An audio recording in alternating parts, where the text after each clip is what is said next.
How do you use technology in your classroom? Do you use it in a way that empowers your students? Recently, I found a way to do just that.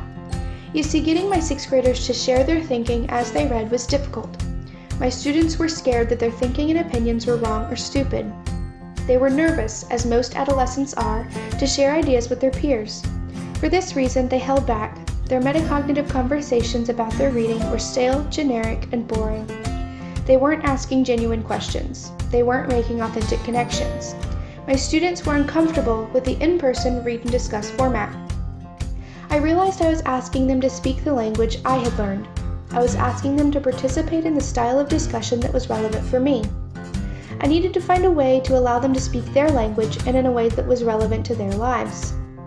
In thinking about my students, their needs, and their personalities, I realized that they were used to digital conversations. Their lives were driven by social media. They were tech-savvy and felt comfortable behind their device. My students needed to communicate in a platform with which they were comfortable. They needed the anonymity that social media can offer. So I created a secure back channel using the Socrative Teacher and Student app.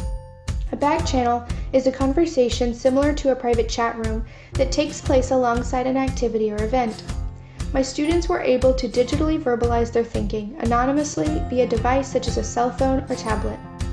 The sharing started off slow, but once my students realized that their words, thoughts, questions, and feelings were safe, the conversations blew up. My students were asking real questions. They were making authentic connections and realizing that many of their peers thought and felt the exact same way. I had successfully opened the channel for my students to find their voice. This digital conversation built trust among my students. Now, not only can my students have an authentic conversation about their reading using their digital language and platform, but they can also use the more traditional in-class, in-person discussions, all because they had the opportunity to meet each other and share in this safe and anonymous environment. My story is not unique. In May of 2011, the New York Times published an article by Trip Gabriel, Speaking Up in Class Silently Using Social Media. Gabriel interviews a teacher, Erin Olson, who uses back channels with her high schoolers to discuss their reading. One of Olson's students explains, "When you type something down, it's a lot easier to say what I feel." Olson describes social media and back channels as a medium they find as natural as breathing.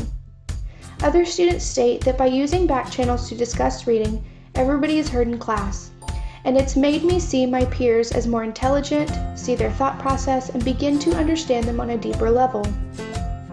Another teacher, Scott Gibbons, wrote an article for the English Journal outlining his experience using a wiki during the writing process.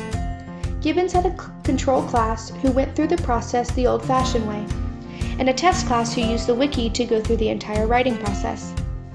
The test group had a more authentic purpose and audience. Their wiki pages were available to their classmates, peers from other classes, and other teachers who actually left quality feedback to the students. The test group got more out of peer revisions because students were providing feedback anonymously. There was no fear or guilt when giving peers real feedback, even if it was negative. The test group worked on their papers more than the control group, in and outside of class. As a result, the test group finished their papers within 2 weeks, 1 week faster than the control group. Finally, the quality of writing from the students who worked with the wiki was much higher than the students not using the wiki writing process. Gibbons explains, "On the wiki, students fell into their comfort zone and were more willing to share and contribute than the students who did not use the wiki." An interesting aspect of Gibbons' experiment is for the next paper, the test class and the control class switched, and the results were the same. The test class using the wiki finished faster, produced better work, put more effort into their work, and felt more of a sense of ownership of their writing than the control class.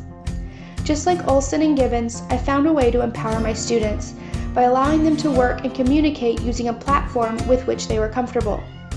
Socrative and wikis are not the only tools available for student collaboration and sharing. Other great tools include Today's Meet, Edmodo, Kidblogs, and EduBlogs. As teachers, we can empower students to talk more openly about their reading by utilizing technology to provide a safe, pressure-free medium to express themselves. Open the channel, give them a voice.